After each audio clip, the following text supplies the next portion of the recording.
In this lesson, we'll learn a new Kīwaha, its meaning, and how we can apply it in our everyday lives. Let's get into it. Today's Kīwaha is Mura Rarauhe.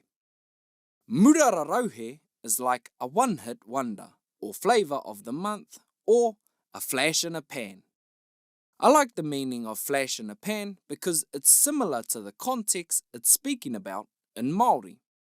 Mura is lit, or to light something on fire. Rarauhe is a type of fern.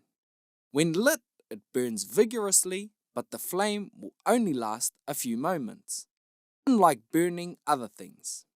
So, like one-hit wonders, they are hot for a few moments and then they fizzle out.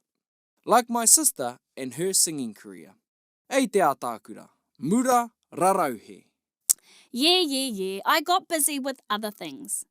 And there you have it. The next time you see the flavour of the month, you can say Mura Rarauhe. Tēnā karawhiua. Give it a go.